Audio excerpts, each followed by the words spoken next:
hindi ako makatulog dun sa bahay sa Cavite. Sinaya ko sila mama na pumunta sa Quezon. Ay guys, makita nyo. Yan, alas 12 ng madaling araw, inaya ko sila mama. Sabi ko, ma, tara po na tayo sa Quezon, dalawin natin si papa para malibang lang din ako. Nandito tayo sa bahay. Ito, tawagan na natin si mama. Ma! Ma! Tara, yung gamit niya nasan na? Asan? Oh, anong ginagawa mo dyan?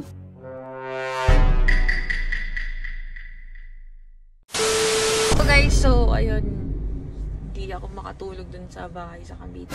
So ayun, parang anong parang? Anong ginawa ko, sinaya ko sila mama na pumunta sa Quezon para malibang-libang lang din naman ako. Kasi wala, hindi talaga ako makamove on pag nandun lang ako sa bahay. Ako lang mag-isa.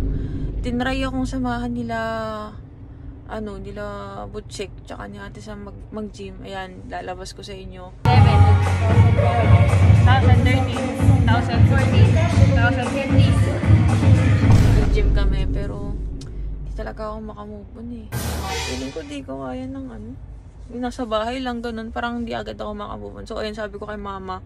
Makita nyo guys, alas 12 na ng madaling araw. Ayan, makikita nyo na ayun, nag-aya ako kay mama. Sabi ko sa kanya, ma, tara, punta tayo sa sa Quezon. Ay guys, makita nyo. Yan, alas 12 ng madaling araw, inaya ko sila mama. Sabi ko, ma, tara po na tayo sa Quezon, dalawin natin si papa para malibang lang din ako. So yun guys, update ko kayo guys, pupunta ako sa bahay ngayon. Yan, medyo inaantok ako pero kaya yan, magkakape na lang ako. Guys, update ko kayo guys. Guys, dito na ako malapit sa bahay. Yan, nag-park lang ako dito sa baba. Pupunta natin sila mama ngayon. Yan guys, balitaan ko ulit kayo. So yun guys, nandito na tayo sa bahay. Ito, tawagan na natin si mama. Ma! Ma!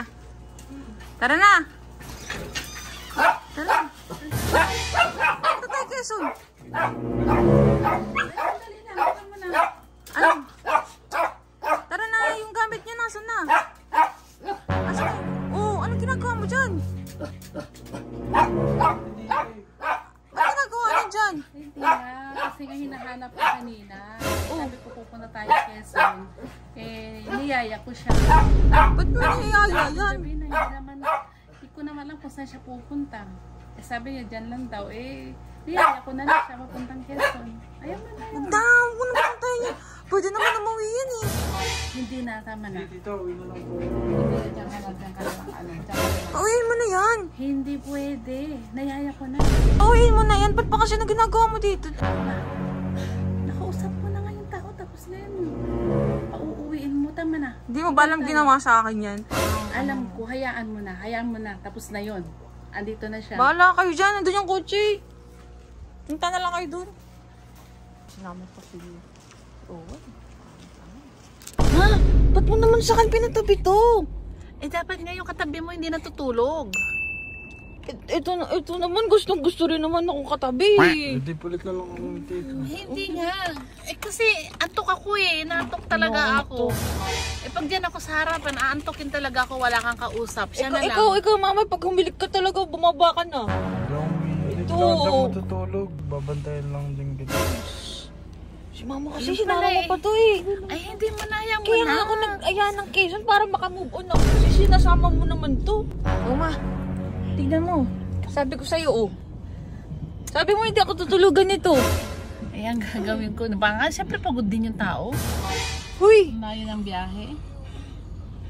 Huy! Di magising to. Sabi mo hindi ako nito. Feeling ko talaga may to May binabalak ng mga to May plano to nila Radic na pipil ko na siguro pinapunta talaga to ni Radic ma. No? Hindi naman siguro. Hindi, napipil ko talaga pinapunta yun ni Radic. Meron na naman silang binabalak nito Kaya mo nandito na tayo. Andito na tayo sa may Quezon. Sabi hindi daw matutulog. Dito na kami Pagod din yung tao. Guys, kung sa tingin nyo talagang may pinaplano talaga to, nagbago na ba to? Like ito guys.